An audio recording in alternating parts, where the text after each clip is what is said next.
mensaje de hoy se llama cerrándole la puerta al enemigo. Yo no sé si usted se estará preguntando ahora mientras me escucha algo así como esto: ¿será que el enemigo anda alrededor mío? ¿Será que anda buscando algo? Porque probablemente a algunos de ustedes les estoy ahora inquietando con este mensaje. Y yo le quiero decir que es una pregunta equivocada. Con seguridad que el enemigo anda rondando. Con seguridad que el enemigo está buscando, como dice la palabra. Yo me lo imagino al enemigo, ¿no? Que anda así, dice buscando, anda como león rugiente buscando a quien devorar. ¿Cómo puede andar un león dando vueltas por ahí, observando, ¿no? Sigilosamente, chequeándole a usted, sí a usted, que el enemigo siempre anda como león rugiente buscando a quien devorar. Entonces, no vamos a andar con miedo, absolutamente. El mensaje de ahora no tiene nada que ver con temor, porque el enemigo ya fue vencido en la cruz del Calvario hace más de 2000 años. El enemigo fue vencido por el Señor Jesús y se exhibió públicamente la derrota del enemigo. Todos los decretos que había en contra de ustedes y en contra mía fueron clavados en la cruz del Calvario. El enemigo no tiene absolutamente ningún poder sobre el creyente que no peca. Entonces es ahí donde quiero que en esta mañana pensemos un poquito, analicemos la palabra y saquemos conclusiones. Y que usted abra su mente y abra su corazón, para que si ya se estaba haciendo esa pregunta, el Espíritu Santo le pueda ministrar y le pueda guiar acerca de qué maneras el enemigo podría querer obstaculizar su vida. El enemigo no tiene absolutamente poder sobre usted. Adquirir un enfoque intencional acerca de la batalla espiritual. Porque aunque usted no quiera saber nada de batalla, de repente usted es un hombre o una mujer de paz, paz a toda costa, usted ya fue enrolado en la batalla en el momento que usted fue sacado por el Señor de las garras del gobierno del enemigo y fue trasladado al reino de la luz. Pero aunque usted ya no le pertenece a Satanás, él siempre va a estar tratando de provocar de alguna manera que usted no avance. Es más, usted puede venir aquí a la iglesia todos los domingos si quiere, y le animo a que lo haga. Es algo bueno. Usted puede inclusive estar leyendo la Biblia todos los días en su devocional. Pero si usted no erradica ciertos asuntos que le dan poder al enemigo en su vida, entonces él va a aprovechar. Y por eso me gusta traer esta idea de lo que dijo Jesús. Cuando Jesús estaba por ir a la cruz, luego de ese momento del Getsemaní, ¿se acuerdan? Donde él derramó su corazón. Realmente él ahí fue cuando le dijo al Señor: Señor, si puede pasar esto de mí, esta copa, por favor, no quisiera pasar por ella, pero que no se haga mi voluntad sino la tuya. Después de eso el Señor dijo esto: no hablaré ya mucho con vosotros, a los discípulos, porque viene el príncipe de este mundo y él nada tiene en mí. Me encanta esa parte final. Y podemos observar también algo aquí que es clave, que el príncipe de este mundo es el enemigo. Y usted lo puede buscar esto en la Biblia y lo va a encontrar. Él es el príncipe de este mundo, es decir, el mundo en general, que es el mundo sin Dios, el mundo caído, este mundo en el cual usted y yo vivimos, tiene como príncipe a Satanás, elemento número 1.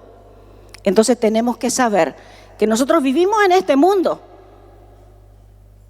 y ahí el príncipe es Satanás, pero que nosotros hemos sido arrancados del gobierno de él, del poder de él. Por lo tanto, podemos vivir en este mundo como ciudadanos del reino, como hijos de Dios, como libres del poder del enemigo. Elemento número 1 para que no se olvide. Y el número 2 de este pasaje: ahora viene el príncipe de este mundo, decía Jesús. Es decir, ahora viene el enemigo con su plan, entre comillas, porque siempre sabemos que Dios tiene un mejor plan que el del enemigo, ¿o no? El enemigo puede tener todos los planes que quiera, pero los de Dios son superiores. Los planes de Dios no se cambian y los planes de Dios van a ser cumplidos, sí o sí. Entonces aquí venía Jesús, consciente también del plan de Dios, porque Él era el plan de Dios, pero a la vez dice, ahora viene el príncipe de este mundo, él viene a hacer de las suyas, ahora está cumpliendo su parte, su plan, pero él nada tiene en mí. Ese él nada tiene en mí, a mí me encanta. Es como que Jesús diga, bueno, ok, aquí viene el enemigo, pero él no va a encontrar nada en mí, que le dé poder para hacer de las suyas. No va a encontrar nada en mí que le autorice para que su plan vaya por encima del plan de Dios. Porque él ya estaba unido al plan de Dios. Y hay otra versión, hay varias versiones de la Biblia, usted sabe, y esta otra también nos trae luces. Dice, se acerca el que gobierna este mundo, pero él no tiene ningún poder sobre mí. Lo mismo. Creo que este es el asunto más intencional que el creyente tendría que tener presente en su manera de vivir. Ok, estamos en el mundo, ok, hay un príncipe de este mundo, pero no importa que venga, no importa que vaya, no importa que haga, la cosa es que no encuentre nada en mí de qué agarrarse. Y uy, qué difícil podemos decir, qué problema, porque siempre va a encontrar algo en mí. Yo soy pecadora, yo soy débil, soy vulnerable. Pero qué maravilla es que el Señor Jesús pagó ya el precio por nuestros pecados, pasados, presentes y futuros.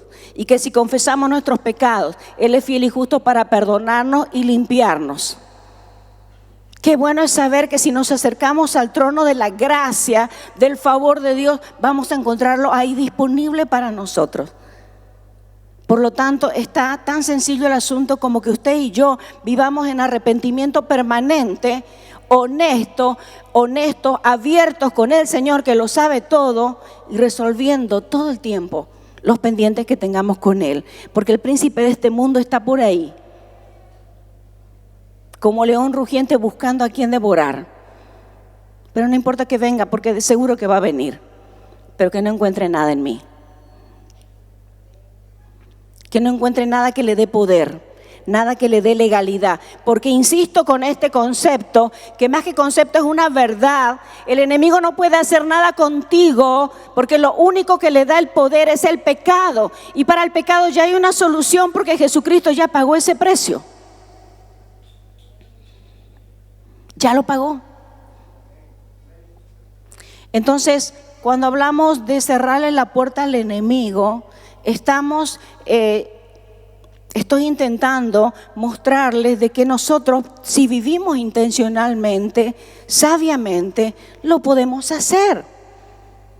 Y entonces, ¿saben qué? ¿Cómo nos libraría esto de algunas cosas que se nos ocurren? A veces tenemos problemas, en la vida hay problemas, tenemos problemas económicos, tenemos problemas de salud. Yo ahora estoy experimentando un problema de salud y a veces le asignamos demasiado poder al diablo cuando no tiene. Porque estamos de todas maneras viviendo en un mundo caído, en un mundo con problemas. Es más, ya yo tengo 54 años, yo quisiera tener 15, porque soy creyente. Pero aunque soy creyente, tengo 54. Y mi cuerpo ya lo sabe. Entonces ese es el problema. Y hay problemas en el matrimonio. Y ya tengo hijos y tengo nietos, tengo problemas. Tengo una empresa que tengo que pagar las cuentas. No porque soy creyente no tengo que pagarla. Y si le fallo en pagar algo al Estado, es lo mismo. Estamos viviendo en este mundo. Pero el desafío es cómo nosotros podemos vivir en este mundo con la vida de Dios plenamente vigorosa, activa, obedeciendo a Dios, alineándonos a su plan y por lo tanto que el reino de Dios avance en mi vida, en mi mente, en mi corazón y que el reino de Dios avance a través mío también en la iglesia del Señor. Ese es el desafío. Entonces necesitamos vivir intencionalmente. Y entonces la pregunta clara, que ya se la dejo ahí, es: ¿tiene algo el enemigo en ti, algo de qué agarrarse? Tampoco es para que estemos con la persecución, no como a veces le preguntan algunos y dicen, bueno, ¿y qué pasa si yo ya hice algo malo en la mañana y justo me olvidé de orar y salgo a la calle y me atropella un auto? ¿A dónde me voy? ¿Al cielo o al infierno? Tampoco es para que andemos así. Yo quiero que usted entienda bien las cosas. El Señor Jesucristo ya pagó por sus pecados. Si usted se arrepiente genuinamente y y le pide a Él que venga a su vida o hace un compromiso con Él, ya usted ha pasado de muerte a vida. Las cosas viejas pasaron, realmente pasaron. Usted ya no le pertenece al enemigo, le pertenece a Jesús. Esa es una verdad ineludible. Y Jesucristo, ¿no es cierto?, es el Rey ya de su vida. El Espíritu Santo está en usted. Pero necesitamos vivir intencionalmente, porque también la palabra nos habla de que guardemos nuestra salvación con temor y temblor. Lo dice tal cual. ¿Qué significa eso? Que no nos podemos solamente sentar en nuestra hamaca y esperando nomás el momento que nos vayamos al cielo. De hecho que no lo hacemos, porque vivimos, nos casamos, comemos, envejecemos, nos metemos en lío, estudiamos, también hacemos cosas buenas, hacemos cosas malas en este mundo. ¿Cómo podemos garantizar que el enemigo no tenga poder sobre nosotros? Solamente Jesús lo puede hacer. Solamente la vida de Jesús en tu vida es suficiente para eso. Solamente viviendo de una manera comprometida y vigorosa e intencional, liberando la vida de Jesús permanentemente. Porque ese Jesús que pagó el precio por mis pecados vive en mí y quiere fluir permanentemente. Ahora, yo quiero darle algunos datos. Hoy tengo la intención de darle algunas ideas, también conceptos que puedan ayudarle, porque a mí me están ayudando. Todo esto de recordatorio me ha ayudado. Hoy, en este día, en el día de ayer, en el día anterior, esta semana, estoy más consciente de esta lucha espiritual y por lo tanto, esto me ayuda para que yo pueda tener victoria. Yo estaba recordando esto que leí alguna vez, un autor de Juventud con una Misión, un libro, ahora no recuerdo el nombre del autor, pero de esa organización. Él decía que hay 3 piedras angulares en las cuales se basa todo lo que el enemigo hace en contra del creyente. Me parece demasiado simplista, pero la verdad que es muy interesante la forma en que lo pone. Dice él, 3 cosas en tu vida y en mi vida, si persistentemente están ahí, si tienen gobierno sobre tu vida, si le estás dejando, que le están dando opción al enemigo en tu vida. Y como son 3 cosas, me gustó traerla ahora para que la podamos chequear un poco. Número 1, el temor. Número 2, la incredulidad, que están bastante relacionados. Y número 3, el orgullo. Así que si usted se estaba preguntando, bueno, este tema de que venga el príncipe de este mundo y no encuentre nada en mí, ¿cómo lo resuelvo? Nos causa incluso un poco de inseguridad. Pero usted chequee estas 3 cosas. Por lo pronto, claro que también podemos chequear otros asuntos más claves e importantes como la inmoralidad, pecados sexuales, robo, violencia, otras cosas que son más obvias, mentiras. Pero me gusta la idea de enfocarnos en estos 3 asuntos. ¿Saben por qué? Porque pensando hacia atrás, en el momento de la caída, en el momento de Adán y Eva, allá en el huerto del Edén, cuando en primera instancia Dios caminaba de manera unida con el hombre se sentía seguro. Y cuando digo el hombre, estoy hablando del hombre y la mujer. Se sentían seguros, pertenecían a Dios, estaban unidos con Él, conocían su voluntad, sabían lo que tenían que hacer. No estaban preocupados, no estaban ansiosos, no tenían temores, tenían propósito en su vida. Y luego vino la caída. Y entonces a partir de ahí vino ya el gobierno de las emociones negativas sobre nosotros. Y si hay una emoción que primó en ese momento de la caída, es el temor. Porque la separación de Dios le causa temor al hombre. Porque ya en ese momento Adán y Eva estuvieron por su cuenta. Antes no tenían que preocuparse ni por sus decisiones, ni qué iban a decidir, ni qué iban a hacer. Había propósito en su vida. Conocían a Dios, sentían que pertenecían a Dios, que eran amados. No había vacíos allí. Pero una vez vino la caída, empezó el gobierno de emociones negativas. Y el ser humano quedó por su cuenta, como largado a sus propios recursos, a su propia capacidad, a su propio entendimiento. Y lo primero que perdió fue el conocimiento de Dios, de quién era Dios. Se sintió separado de Dios. Y entonces ingresó el temor. Y es tan normal en nuestra vida. Incluso algunos de ustedes, algunos de nosotros, que parece que nunca tenemos temor, porque parece que nos llevamos el mundo por delante, secretamente en nuestro interior hay temor. Hay temor al futuro, hay temor a pasar vergüenza, hay temor a no ser amado, a no ser suficiente. Hay temor porque no sabemos qué pasará mañana, o quién sabe lo que va a pasar mañana. A ver, levánteme la mano. De aquí ni a mañana, pero de aquí a una semana, a un mes, a un año. ¿Usted sabe cómo va a terminar sus días? Hay temor porque no sabemos. Y entonces el hombre y la mujer, con sus propios recursos, quiere resolver los problemas, con su propia capacidad.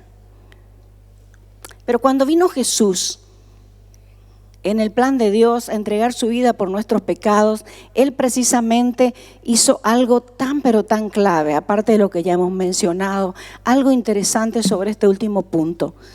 Él restauró por medio de su obra, dio la posibilidad de restaurar el estado original de la relación del hombre con Dios. Es decir, se rompió el velo de separación que había entre el hombre y Dios a causa del pecado, y ahora el ser humano, el hombre y la mujer, podemos entrar libremente a la presencia de Dios.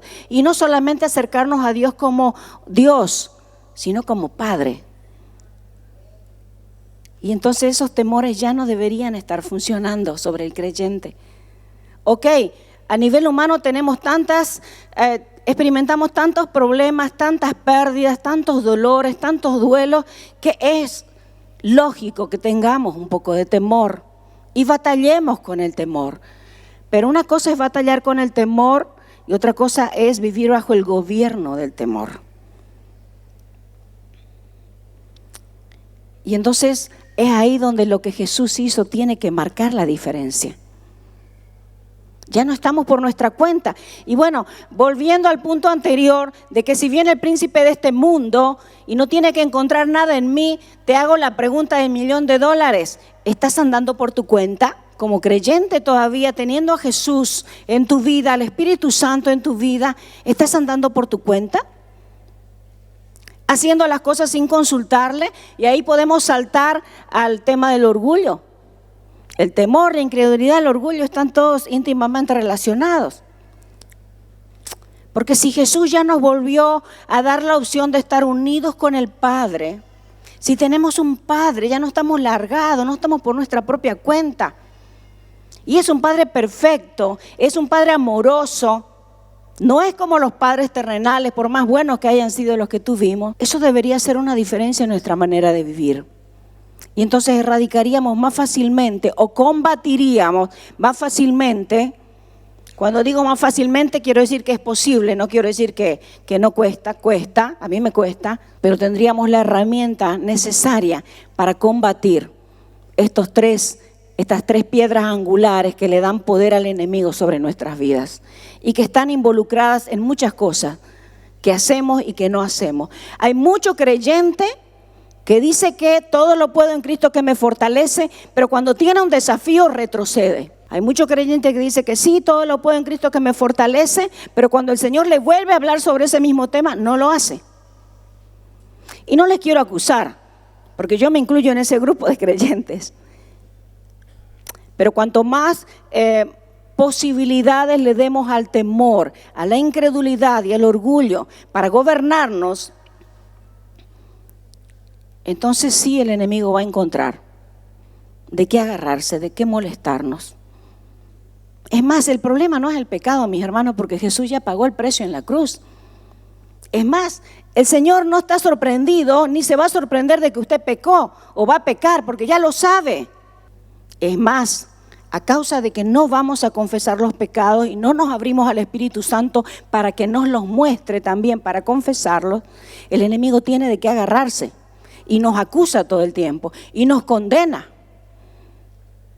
Así como leía la historia de dos niños, dos hermanos, que bueno, un hermano de ellos estaban ahí en el campo, vivían en la granja y con una honda le tiró una piedra y mató a una de las gallinas de la mamá.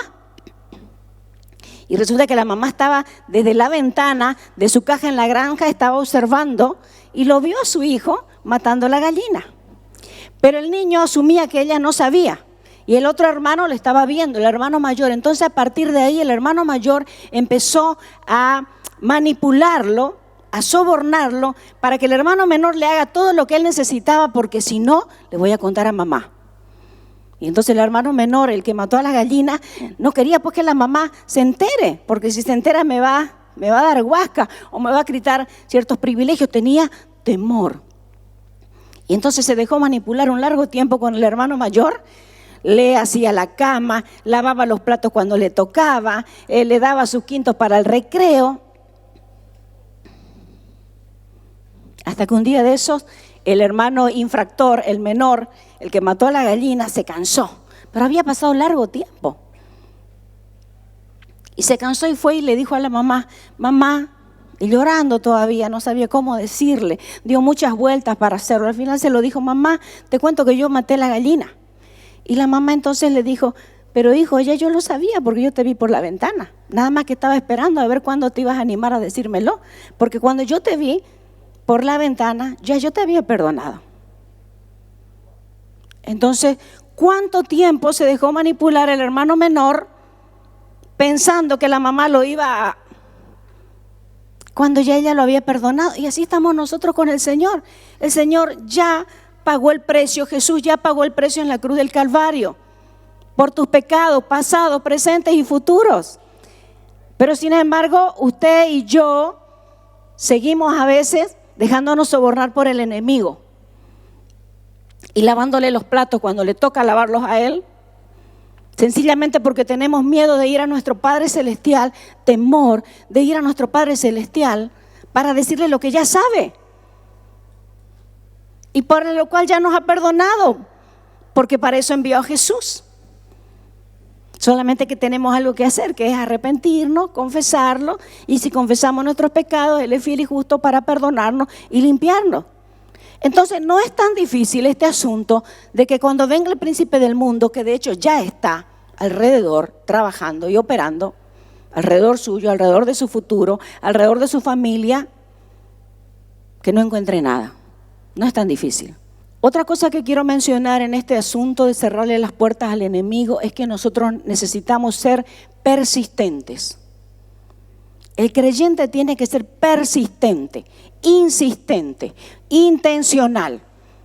No debe ser un creyente pasivo, porque la pasividad es algo que te atrapa. Esos creyentes que están ahí, no pasa nada, ¿no? Tampoco parece que se portaran mal, pero están ahí, no avanzan. El creyente debe ser persistente, porque por último tenemos al Espíritu de Dios en nosotros. Tenemos que ser persistentes en nuestra posición. Y en esta semana leí esta historia que me encanta de los valientes de David. El rey David levantó un ejército de valientes que de manera interesante resulta que los valientes de él, los principales de sus valientes, habían sido antes los más amargados, los más temerosos, los más inseguros, los más atados, podemos decir. Esos que parece que no tienen capacidades y no van a funcionar para nada. Esos, cuando se sometieron y obedecieron, se convirtieron en los valientes. Y mi hermano, yo vengo en esta mañana a decirle que usted es uno de los valientes del Señor. Usted es una de las valientes del Señor. ¿Lo cree? Espero que sí. Porque usted tiene lo necesario, tiene el Espíritu de Dios. El Espíritu de Dios está en usted, que es el Espíritu que levantó al Señor Jesucristo al tercer día de los muertos. Ese es el poder que opera en aquellos que le creen al Señor. Eso es lo que usted tiene. A ver, levántenme la mano los valientes de este lugar. Los valientes y las valientes del Señor en este lugar. Pero claro que sí. Y miren estos valientes, Primera de Crónicas 11:10. Estos son los líderes. Había más de 30 valientes, pero estos son los tres principales. Estos son los líderes de los guerreros valientes de David junto con todo Israel. Ellos decidieron hacer rey a David tal como el Señor había prometido con relación a Israel. Ellos decidieron hacer rey a David. Así como usted y yo decidimos un día hacer rey a Jesús en nuestra vida. Un día le dijimos que nos gobierne. Un día le dijimos que gobierna nuestra casa. Un día le dijimos que gobierna nuestro futuro, que nos poníamos en sus manos, que le creíamos, que le aceptábamos. Y ¿saben qué? Nuestra caminata en esta tierra es una caminata de hacer permanentemente a Jesús el Rey de nuestra vida. Pero a la vez todo el tiempo nosotros mismos, nuestra naturaleza pecaminosa quiere escaparse de ese gobierno, ¿o no? Porque también algo que nos va a ayudar mucho, queridos hermanos, queridas hermanas, es ser totalmente honestos. Nuestros pensamientos a veces quieren irse por otro lado. Yo sé que lo tengo que perdonar, pero la verdad que mejor si una semana lo tengo ahí al hielo y no lo perdono. O sea, esa es mi naturaleza pecaminosa que quiere funcionar. Pero sí, estamos embarcados, así como estos valientes. Ellos en hacer rey a David y nosotros en hacer rey de una manera concreta, real, personal, vigorosa a Jesús en nuestros corazones, en nuestra familia, en nuestra vida, en nuestro futuro y en esta ciudad también. Porque nosotros somos parte de la iglesia de esta ciudad. Y miren, estos son los nombres de los guerreros más valientes de David. Estamos en 2 Samuel. El primero era Jasobeam, quien era el líder de los tres. Una vez utilizó su lanza para matar a 800 guerreros enemigos en una sola batalla. Ok, asumamos que la batalla era larga, pero con una sola lanza, 800. Imagínense nomás cuántas veces, bueno, yo no sé si es así o es así. Bueno, yo no sé de batallas de ese tipo, al menos no sé. Pero lo que sí sé, insistió. Por eso la palabra también, aparte de intencional, es persistencia. Él estaba solo, estaba cansado, ¿qué creen? Le dolía su brazo, sentía que era demasiado para él, sentía que no lo iba a lograr, pensaba que mejor era escapar. Por supuesto que sí. Miramos el otro. El siguiente en rango, porque le estoy mostrando solamente a los tres. Usted puede leer un poco más acerca de los valientes de David, sin olvidarse que antes de ser valientes eran amargados, eran heridos, eran tímidos, eran inseguros. Nadie daba un peso por ellos, pero ahora, cuando se comprometieron con David, bajo la influencia de él, se convirtieron en valientes. El segundo, Eleazar, junto a David, hicieron frente a los filisteos cuando todo el ejército israelita había huido. Si no es pues cuando estamos bien que se demuestra quiénes somos, es cuando las cosas van mal, es cuando nos sentimos avergonzados, es cuando nos sentimos humillados, es cuando alguien nos rechaza, es cuando alguien nos ofende, es cuando las cosas parece que se te salieron completamente de las manos. Ahí es donde se ve quiénes somos. Y eso pasó también aquí con Eleazar, dice. Siguió matando a filisteos hasta que se le cansó la mano para levantar su espada. Y ese día el Señor le dio una gran victoria.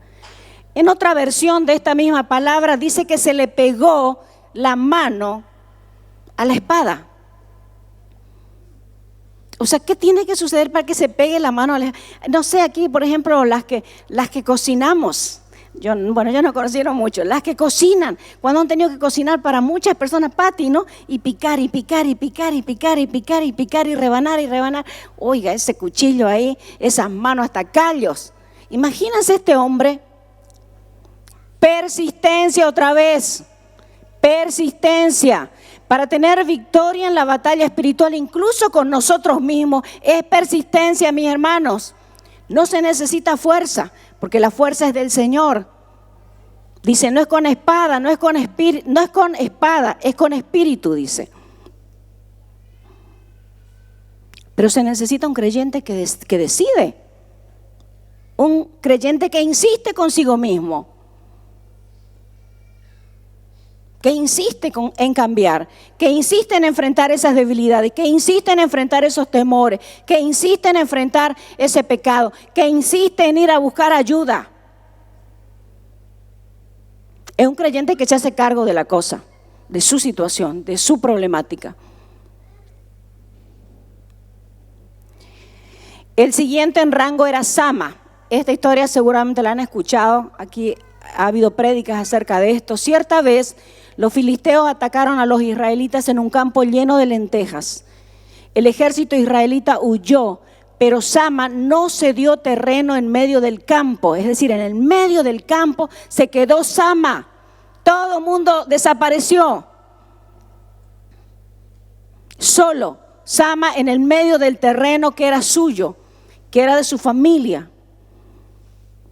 Dice, no se dio terreno en medio del campo e hizo retroceder a los filisteos. Así que el Señor le dio una gran victoria. Ahí solito Sama. Porque hay veces que parece que nadie nos ayuda, nadie se entera. Es más, las principales batallas que vas a tener, las vas a tener a solas. Con tu mente, con tu corazón. Enfrentando tu orgullo, enfrentando tus temores, enfrentando tu incredulidad o llorándole al Señor. Pataleando, zapateando para terminar, sí, ¿cómo? Rindiéndose al Señor. Así como Jesús en el Getsemaní. Él sabía lo que tenía que hacer, así como nosotros sabemos la mayoría de las veces qué es lo que tenemos que hacer. Pero hay temor, hay inseguridad. No queremos pasar por eso. Pero en el fondo sabemos que tenemos que pasar por eso. Y necesitamos rendirnos entonces. Entonces yo lo veo a Sama y wow, espectacular. Pero cuando uno como Sama o como Eleazar o como los otros que hemos visto, estos tres más bien, el Señor los respaldó. Pero ellos hicieron esa parte, ¿no? De persistir, de insistir en las cosas del Señor. Así que lo pongo de esta manera, persistencia, pelear. No pelearse con el vecino, ni con el marido, ni con los hijos, ni con los padres. Pelear. Me encanta cuando la Biblia habla en el Antiguo Testamento muchas veces que cuando el Señor le anima a su pueblo, le dice, pelea, tu vida te será por botín. Tu vida te será por botín. ¿Qué significa eso? Tu libertad, tu sanidad, tu mente clara, tu corazón, tu espíritu, tu familia, tu ciudad. Pelear, tomar posición. Así como Sama. O sea, dice que Sama, este es el campo de lenteja. Él se paró en el medio del campo y de acá no me mueven. Muerto me sacan de acá. Como leemos, ¿no es cierto?, que alguien en la Biblia dice, aunque me maten, en ti voy a esperar. En el Salmo encontramos muchas veces cuando David dice algo como eso. Aunque un ejército acampe contra mí, no temerá mi corazón. Aunque contra mí se levanten guerras, yo me mantendré como confiado. O sea, no es fácil, no es que vos estás ahí y de repente viene así el poder, o viene la valentía, o viene la capacidad. O sea, tenés que creer, tenés que decidir.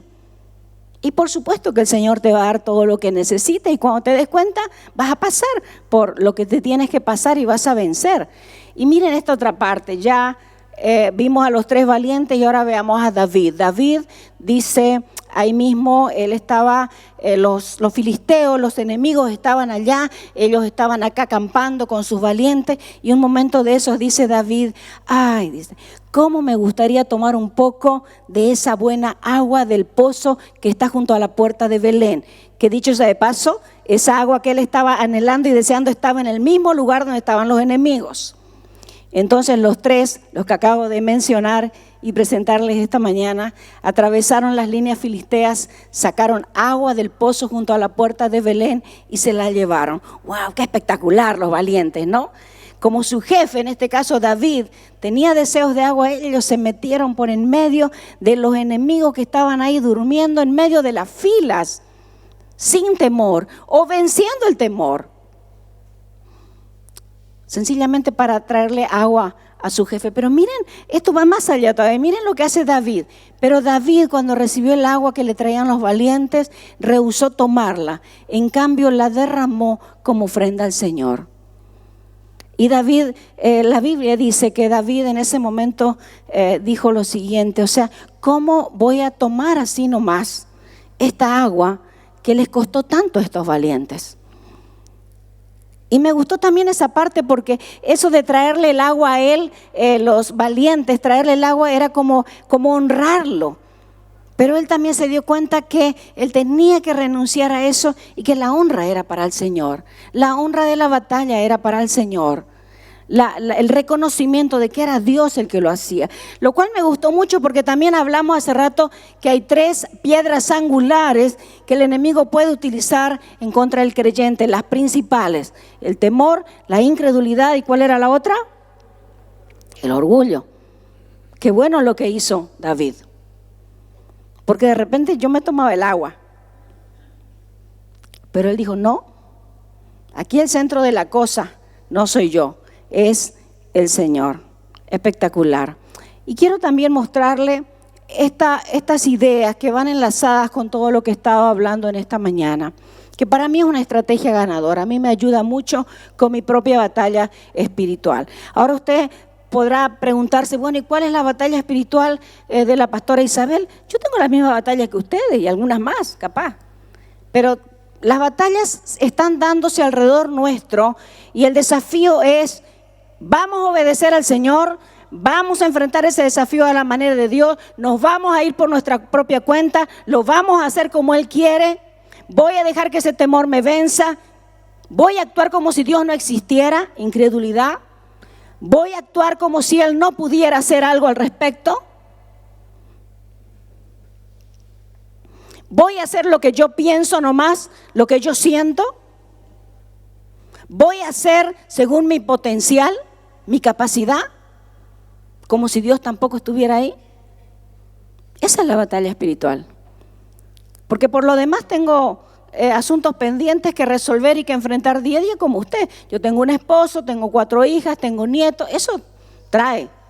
Hay que ponernos, ¿cierto?, la olla todos los días, hay que ir a trabajar, hay problemas de salud, hay eventualmente problemas económicos, pasa algo en el día a día. O sea, tenemos que enfrentar todo. Ahorita yo estoy aquí predicando, es un desafío predicar, es una batalla espiritual. Porque no quiero tampoco darles la idea de que cuando hablamos de batalla espiritual es, ay, esas cosas así tenebrosas. No, todos los días usted y yo estamos en una batalla espiritual, donde el temor, la incredulidad y el orgullo quieren gobernarnos. Pero es ahí donde tenemos que hacer algo. Y la estrategia ganadora, que yo le llamo así, a mí me ayuda mucho, insisto, tiene que ver con esto. En primer lugar, la paternidad vence el temor. Porque recuerden ustedes que el ser humano, alejado de su Padre Celestial, está lleno de temor. Es más, hay muchos de nosotros que estamos llenando nuestros vacíos que vienen del temor, y los estamos llenando de una manera inadecuada. Vacíos de aprobación, para sentirnos bien. Algunos llenamos vacíos con trabajo, con personas, con logros.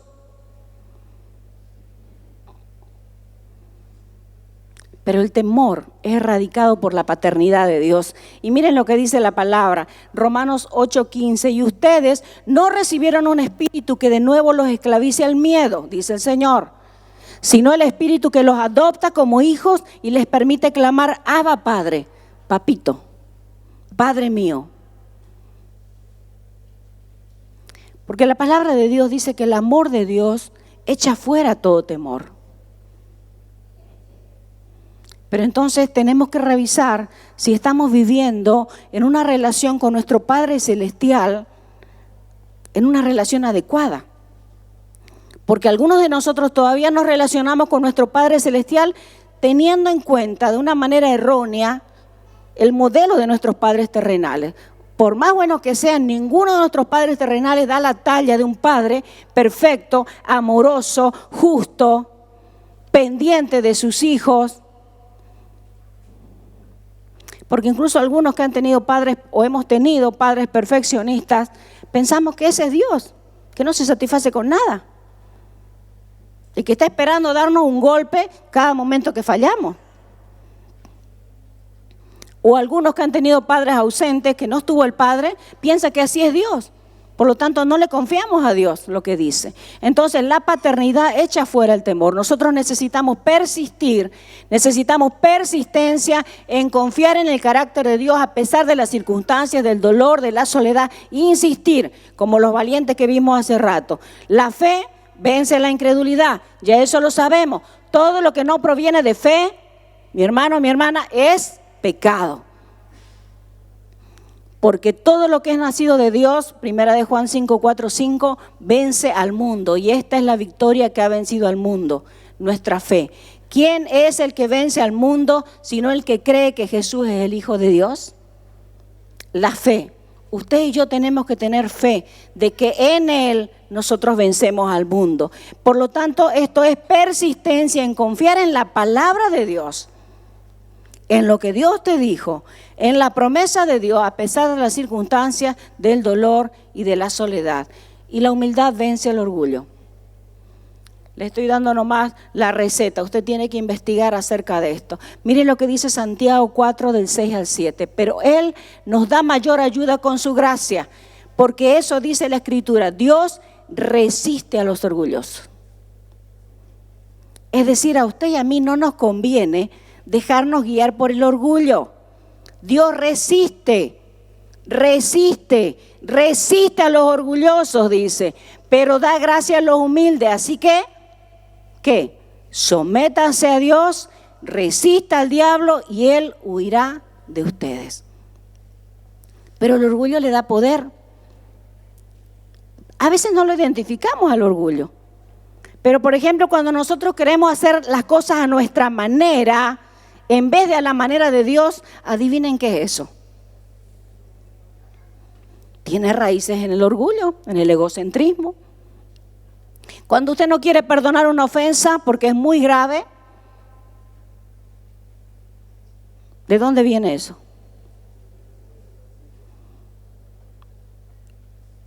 ¿Usted sabía que el temor incluso está atado al orgullo?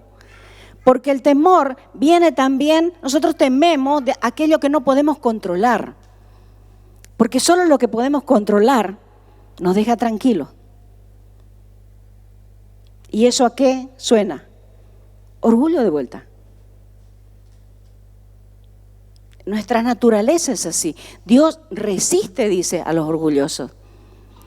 Algunos, por ejemplo, tenemos ciertas ideas sobre ciertas cosas y no hay quien nos mueva de esa idea. E incluso usamos la Biblia para levantar nuestra idea como si fuera la verdad.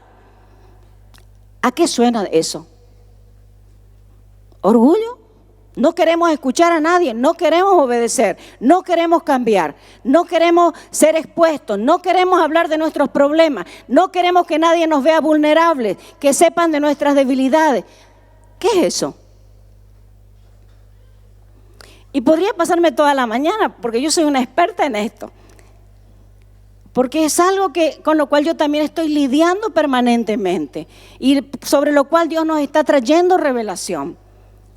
Por lo tanto, esta es una estrategia ganadora también. Persistencia en la humillación, el arrepentimiento personal, la obediencia a pesar de las circunstancias, del dolor, de la soledad. Los valientes de David. Ese es nuestro desafío, mis hermanos. Persistir, ser intencionales. Insistir e insistir e insistir. ¿Para qué? Como dice la palabra, ahora viene el príncipe de este mundo y él nada tiene conmigo, nada va a encontrar en mí. Es más, yo no sé qué situación está viviendo usted ahora en su vida personal, familiar, mental, emocional, con sus estudios. No sé quién de ustedes está solo, sola, quién de ustedes está cargando una herida profunda del pasado. Yo no lo sé. ¿Quién se siente ofendido? ¿Realmente le han ofendido? ¿Realmente le han humillado? Yo no sé quién de ustedes también se encuentra en este momento en un círculo profundo de caer y volver a caer y volver a caer en el mismo pecado. Yo no sé quién se siente condenado o condenada aquí, con vergüenza por algo. Pero quiero recordarle que el Señor ya sabe cómo está usted. Y el Señor ya pagó el precio para que usted y yo seamos libres de esos pecados. Y lo que a usted le toca es persistir. Lo que a usted le toca es ser intencional. Es más, otro secreto más, rompa con toda pasividad. Rompa con toda pasividad, mi hermano. Rompa con toda pasividad. No se autoengañe. No se autoengañe, no se justifique de por qué usted no avanza. Rompa con toda pasividad. Porque la pasividad también es un espíritu. Es más, probablemente algunos de ustedes se están preguntando si es posible que un creyente sea cautivo del enemigo. Y yo quiero decirle que el creyente sincero, le pertenece a Jesús. Pero si usted tiene áreas de su vida que no ha redimido todavía, es decir, que no ha entregado al Señor, que no ha puesto bajo el gobierno del Señor, entonces usted está siendo cautivo en esa área de su vida. Y entonces sí, la respuesta sería sí. Usted puede ser que esté cautivo en un área de su vida si usted no está experimentando la vida plena del Espíritu que Dios ha diseñado para sus hijos. Y entonces, si es así, este mensaje es para usted. Si el temor está gobernando su vida en cualquier tipo de su forma, porque decía hace rato que no significa que usted sea una persona tímida, insegura, que solamente esos tienen temor. Los otros, los que se ven súper seguros, también están experimentando temor. Y si el temor le está gobernando, o si la incredulidad, si usted cree en Dios, porque usted conoce en la palabra todo lo que dicen que Dios hace, pero no le cree a Dios acerca de su vida, entonces hay incredulidad. Y si el temor todavía está gobernando la incredulidad y en tercer lugar el orgullo, entonces ahí es necesario que usted resuelva ese tema con el Señor. De esta manera, ¿quiere cerrarle la puerta al enemigo? Sobre su mente, sobre su corazón, sobre su casa, sobre sus hijos, sobre su familia. Es más, no importa lo que el enemigo logró hasta ahora. Es más, si está observando algo que está haciendo ahora y que logró ahora incluso a través de usted, es lo mismo. Usted le puede cerrar la puerta y lo puede hacer ahora mismo. Así que vamos a orar, incline su rostro, vamos a orar, le vamos a entregar al Señor nuestra vida ahora, otra vez, conscientemente. Así que ore ahí, póngase a cuentas con el Señor. Es más, si usted ha identificado que puede haber algo en su vida que le esté dando poder al enemigo, algo que usted pueda resolver, pídale perdón.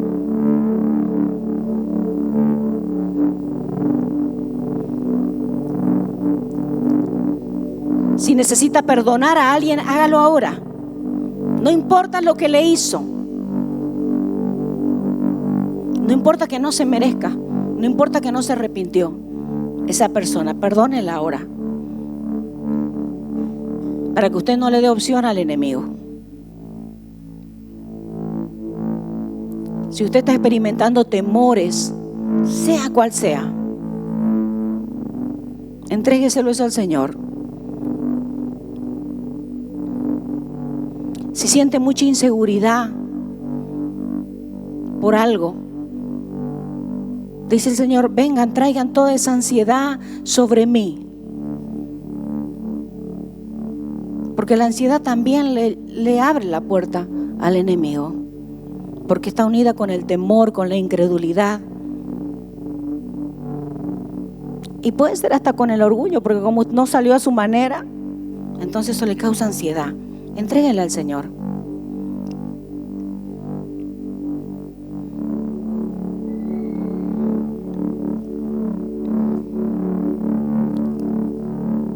Dígale, Señor, perdóname. Hoy me doy cuenta, Señor, de que hay libertad para que yo me encuentre contigo. Perdóname, Señor, por estar guardando estas cosas. Señor, hoy te pido perdón. Perdóname, Señor, por guardar estas ofensas. Perdóname, Señor, por permitir que el temor me esté gobernando. Perdóname, Señor, porque hoy me doy cuenta que hay incredulidad en mí. Por eso es que estoy así. por eso es que hice aquello y esto y lo otro, o quiero hacer esto, porque en el fondo es como que si sintiera que tú no estuvieras. Perdóname, Señor. Es más, le pido que ahí mismo empiece a pedirle perdón al Espíritu Santo, porque el Espíritu Santo ya está en usted. Diga al Espíritu Santo, perdóname, te he apagado, te he entristecido, porque estoy viviendo como si estuviera solo, sola, olvidándome de que tú estás en mí. Perdóname, perdóname porque estoy viviendo solo en mi potencial, como si no estuvieras tú en mí, Espíritu Santo. Perdóname, perdóname porque no estoy tomando de ti, Señor, perdóname. Me estoy yendo por mi propia cuenta. Y si usted identifica que usted es de esas personas que no encuentra paz y no se hace a su manera, pídale perdón al Señor. Dígale, Señor, perdóname por mi soberbia. Perdóname por mi orgullo. Y si hay alguna relación rota en su familia y usted sabe que tiene que ir a resolverla, hacer algo, cambiar algo y no lo hizo, pídale perdón al Señor. Dígale, Señor, perdóname, perdóname, yo le estoy dando opción al enemigo. Y hoy te pido perdón, Señor. Yo vengo hoy al trono de tu gracia a pedirte en el nombre de Jesús que me laves, que me limpies, que me purifiques. Es más, Señor, arranca de mí todo pecado. Si usted identifica algo concreto, usted sabe, una conducta, una actitud, un pecado consciente y que ahora el Espíritu Santo le trae a la luz, ahí confiese, no se vaya igual. Porque si confesamos nuestros pecados, Él es fiel y justo para perdonarnos y limpiarnos.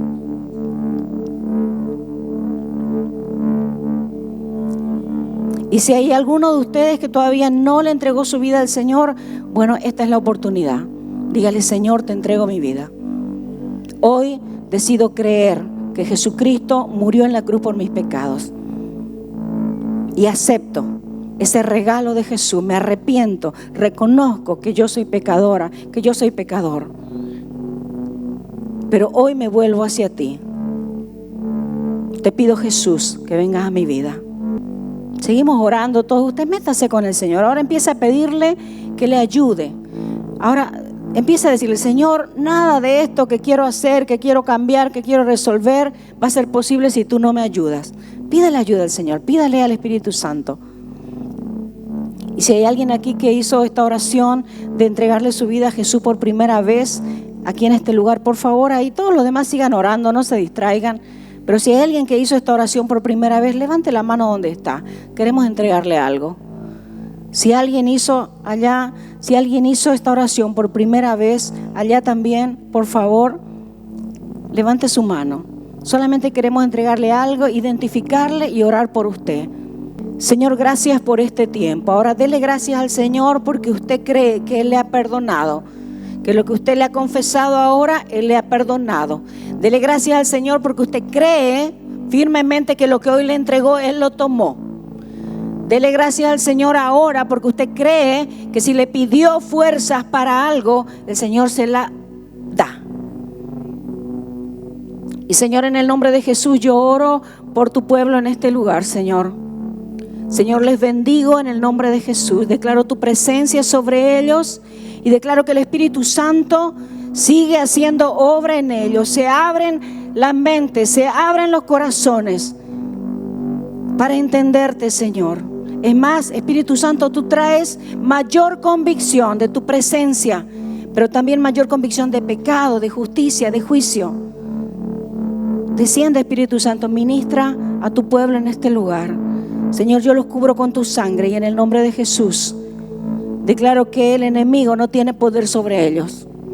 En el nombre de Jesús te digo que el enemigo no tiene poder sobre ti. Que lo que has confesado y entregado en esta mañana, el Señor vino y lo perdonó. Y que el Señor vino y se llevó ese peso de culpa, ese peso de vergüenza. El enemigo vino ahora y lo levantó. En el nombre de Jesús te declaro libre. En el nombre de Jesús te declaro libre. Eres libre de esa vergüenza, de esa culpa. Eres libre de esos temores, de esas inseguridades. Más, se rompe todo espíritu de temor en este lugar. Toda obra de la carne, toda obra de las tinieblas, todo espíritu que se opone a la vida de Dios en tu vida. Ahora todo eso se va en el nombre de Jesús. Se rompe el poder del enemigo. Se rompe el poder de la carne. Sencillamente porque Jesús ya lo rompió en la cruz del Calvario. Y eres libre, eres libre, eres libre, eres libre. El Señor te hace libre. El Espíritu de Dios que está en este lugar está trayendo convicción de libertad, de seguridad, de certeza sobre tu vida. En el nombre de Jesús te declaro libre, libre. Gracias Jesús, gracias Jesús, gracias Jesús, gracias Padre, gracias Hijo, gracias Espíritu Santo. Amén y amén.